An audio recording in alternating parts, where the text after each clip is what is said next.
Pulso Latino es presentado por Discover it for yourself. Frisian Flag. Esto es Pulso Latino con Alejandra Forero.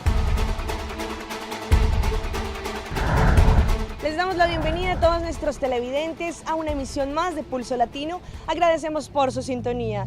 Nos encontramos desde un área diariamente visitada por turistas que llegan de barcos cruceros al centro de Oranjestad. Esta es una zona donde el comercio como souvenirs está ubicada para que así turistas provenientes de muchos lugares del mundo se puedan llevar un bonito recuerdo de Aruba. Iniciamos nuestra emisión con la decisión de la Corte, quien falló a favor de los colombianos que fueron asesinados en febrero del 2012 en Aruba. El dictamen fue que la policía de la isla actuó de forma errada en el caso de la muerte de estos dos colombianos. En este mismo lugar, hace 2 años, 2 colombianos fueron brutalmente masacrados por el cuerpo policial de Aruba, al parecer porque, según ellos, estaban vinculados con el narcotráfico. Desde esa época, el tema no fue tratado ni por las autoridades competentes, ni tampoco por el gobierno de la isla, pues ahora la Corte del Caribe holandés dio a conocer recientemente que el gobierno actuó de forma ilegal en la detención de los sospechosos en cercanías al Renaissance Marketplace el pasado 22 de febrero del año 2012. Los sospechosos, quienes se encontraban en un auto completamente desarmados, perdieron la vida a causa de los más de 20 tiros que fueron descargados por parte del equipo de arresto de Aruba. Entre tanto, la Corte en un principio juzgó que siempre es ilegal matar a una persona en cualquiera que sea la condición. En esta época el gobierno no indicó de forma detallada por qué en ese caso y en ese momento se actuaron de forma diferente. Después de eso tampoco se entregó ningún reporte u otra prueba en el procedimiento a seguir por parte de los uniformados. La Corte hasta el momento indica aún que el hecho que los agentes envueltos no fueran perseguidos penalmente, eso no quiere decir que el gobierno no sea responsable según el derecho civil por el actual del mismo cuerpo policial. Pero para determinar de cierta manera el impacto del daño causado tanto a las víctimas, a las viudas de los hijos, también de los hombres asesinados, es necesario llevar un procedimiento completamente aparte y que se lleguen a acuerdos por daños y perjuicios. Ahora bien, resta esperar el veredicto final de la Corte para este tema y saber a ciencia cierta si el fallo es a favor de los familiares de los abatidos, el cual es el siguiente paso a seguir. En este video grabado por los helicópteros de la Fuerza Aérea de Colombia se puede observar el momento en el que las aeronaves llegan hasta el área de Boquerón, zona montañosa del sector conocido como el Lago Calima, donde se accidentó una avioneta que cubría la ruta Panamá-Ecuador. En este video grabado por los helicópteros de la Fuerza Aérea se puede observar el momento en que las aeronaves llegan hasta el área de Boquerón, zona montañosa del sector conocido como el Lago Calima, donde se accidentó la avioneta Cessna 206 matrícula N4258 que cubría la ruta Panamá-Ecuador. Encontramos la aeronave accidentada en un cerro a 9.800 pies de altura y se inician las labores con los helicópteros de rescate, una arpía para brindar la seguridad a los rescatistas que iban para el sector. 3 rescatistas de la Fuerza Aérea lograron llegar hasta el lugar donde encontraron los 3 tripulantes que perdieron la vida tras la caída. Encontraron evidentemente los 3 ocupantes, el piloto, un americano, y 2 ecuatorianos que eran los pasajeros dentro de la aeronave fallecidos. Hasta el momento las autoridades no han logrado determinar cuáles son las causas que ocasionaron el siniestro de la aeronave, sin embargo las labores de investigación y de rescate continuarán en las próximas horas. Las personas que perdieron la vida fueron identificadas como el piloto estadounidense John Larson y los pasajeros Walter Ocampo y Janet Lord, ambos de nacionalidad ecuatoriana, quienes según las autoridades rentaron la avioneta en la que viajaban hacia su país. Las históricas protestas en Brasil implican un nuevo desafío para el Mundial 2014. ¿Cómo evitar que turistas extranjeros desistan de seguir visitando el país del fútbol durante esta Copa? Además, Brasil, con el Mundial en su cúspide, aún cuenta con muchas manifestaciones que siguen protestando por un sinfín de motivos. Una banda de jóvenes enmascarados cerró una importante vía de la ciudad brasileña. Allí los manifestantes quebraron varias ventanas de concesionarios importantes de coches importados. Los carros quedaron completamente destrozados. La tropa de choque de la policía llegó para acabar con la violencia producida por estos hechos de los manifestantes. Allí, ellos se enfrentaron contra los agentes. Los ataques ocurrieron después de una marcha pacífica organizada por un grupo que exige el fin de la cobranza del transporte público en Sao Paulo. Según el grupo, la banda de enmascarados no hace parte del movimiento. Una protesta que reunió en Sao Paulo unas 1.300 personas para exigir la gratitud del transporte público derivó en actos de vandalismo por parte de encapuchados que arremetieron contra una sucursal bancaria y agredieron a un reportero, según lo comentó la policía. La manifestación convocada por el movimiento Pase Libre, que traduce pasaje gratuito y que según los organizadores reunió unas 6.000 personas, comenzó de forma pacífica, pero horas más tarde, algunas personas vestidas de negro atacaron un vehículo de una emisora de televisión y la fachada de un banco. Algunos de los manifestantes que participaban en la marcha intentaron contener la acción de los vándalos para no empañar el carácter pacífico de la manifestación. La protesta coincide con el partido de Uruguay e Inglaterra en el estadio Arena Corinthians de Sao Paulo por la fase de grupos del Mundial de Fútbol 2014, que finalizó un 2-1 a favor de los charrúas. Y un feroz asalto a Grifo en Uraral fue captado por cámaras de seguridad en Perú. Ampones encañonaron a los trabajadores, llevándose así miles de soles. Uno de los delincuentes aparece y con arma en mano obliga a un trabajador del Grifo a echarse al suelo. A los pocos segundos el mismo ladrón regresa con otro trabajador, a quien sujeta por la espalda. Otro cómplice aparece y golpea al joven que permanece en el piso. La banda junto a sus rehenes enrumba hacia las oficinas del establecimiento. Una cámara de seguridad dentro del local capta el ingreso violento de los asaltantes. Lo curioso de este caso es que la administración del Grifo, ubicado en la carretera Huaral-Lima, recién hizo la denuncia 5 días después porque se habría demorado en realizar el conteo de la caja. La policía está tras los pasos de esta banda integrada al menos por 8 sujetos.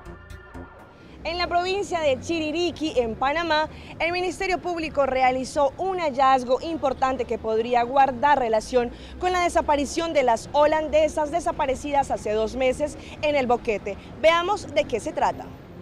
El hallazgo de restos humanos y de 2 pares de botas de mujer, hecho por residentes del sector de Alto Romero en la provincia de Bocas del Toro, encendieron las alarmas. Inmediatamente, todos pensaron que podía tratarse de las pertenencias de las holandesas Chris Kremers y Lisanne Froome, desaparecidas el pasado 2 de abril. Sin embargo, el Ministerio Público pide cautela y prefiere esperar los resultados de las pruebas de ADN.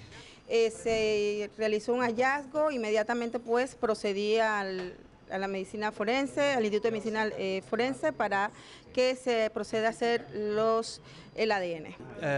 Pero yo no voy a comentar nada sobre eso. Hemos hablado ya con el Ministerio Público y se acordó ya hace semanas, también durante otras ruedas de prensa, de que ellos, que el Ministerio Público, ellos son las autoridades que van a hablar con ustedes sobre eso.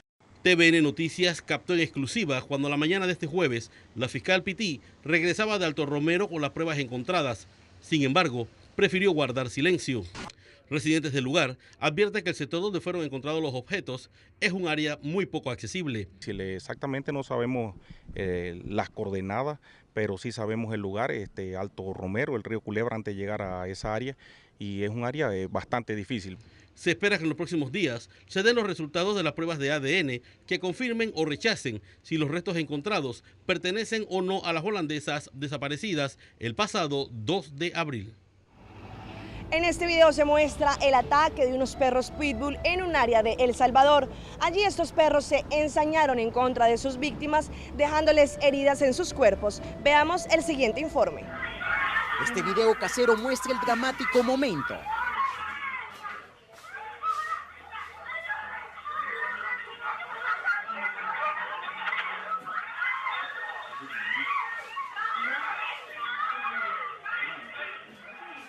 Tres personas son atacadas por perros en el reparto guadalupano de Chalchuapa.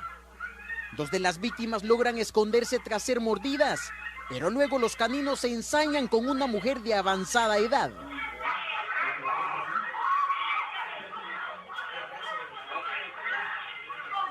Se trata de Marta Martínez, quien fue a parar directamente a la cama de un hospital. En su cuerpo hay más de 30 mordidas y en su mente amargas imágenes que nunca olvidará. Estaba el señor sentado afuera y salieron dos perros, dos pitbulls. Entonces el perro agarró a mi hija, uno, y entonces mi hija empezó a gritar con las mordidas, chorreando sangre. Después y el otro casó a mi nietecito. Vine yo y le dije, ayúdeme, que el perro me mata al niño, ayúdeme. Nadie me ayudaba. Y el perro prensado en mí. Y yo le empujaba a la calle con esta mano. Y cuando vine yo llena de pelos del perro traía ahí en emergencia. Los médicos están pendientes de ella. Aunque por momentos dice que el dolor es insoportable, la reaniman asegurándole que está fuera de peligro.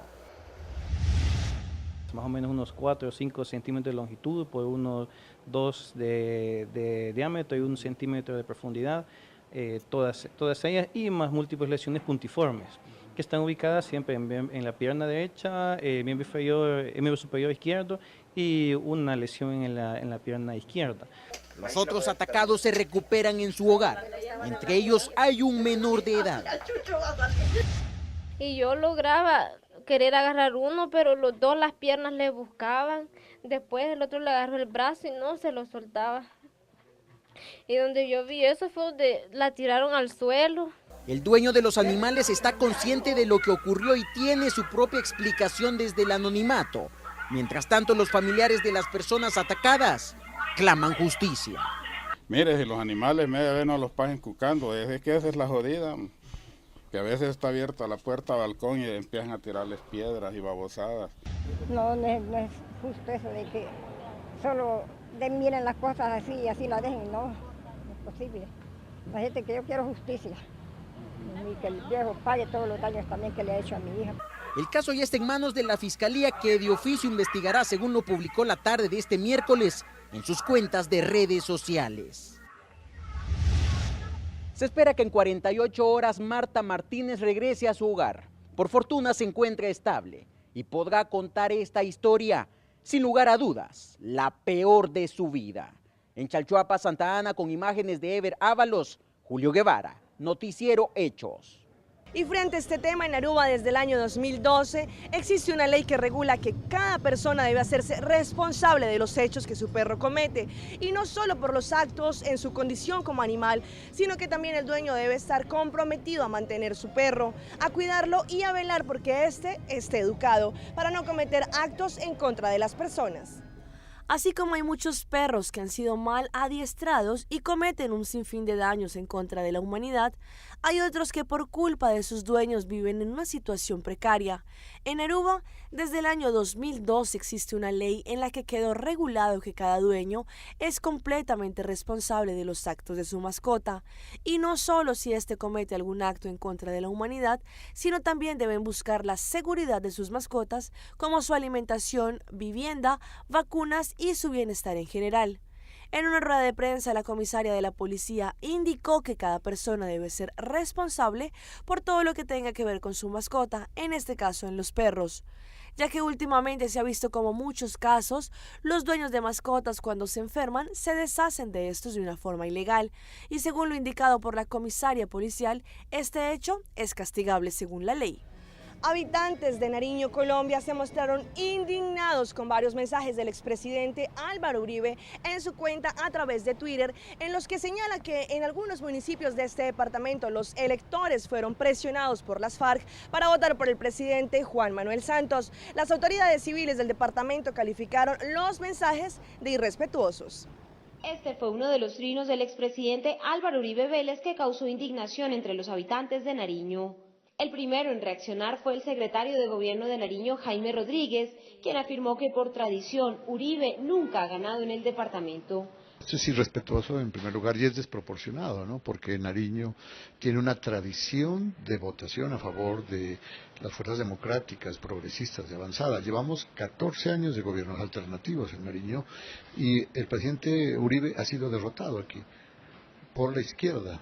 Los tumaqueños aseguraron que son gente digna y que merecen respeto. Aquí no tiene que ver guerrilla, aquí la decisión la tomamos fue nosotros los habitantes y la de Tumaco de la costa pacífica. Los nariñenses esperan que el expresidente Uribe modifique esta opinión expresada en su cuenta de Twitter. El senador Álvaro Uribe trinó 14 veces mostrando los resultados de las elecciones de algunos municipios de Nariño en los que perdió el candidato Óscar Iván Zuluaga. Vamos a un corte comercial, pero ya regresamos con más información aquí en Pulso Latino.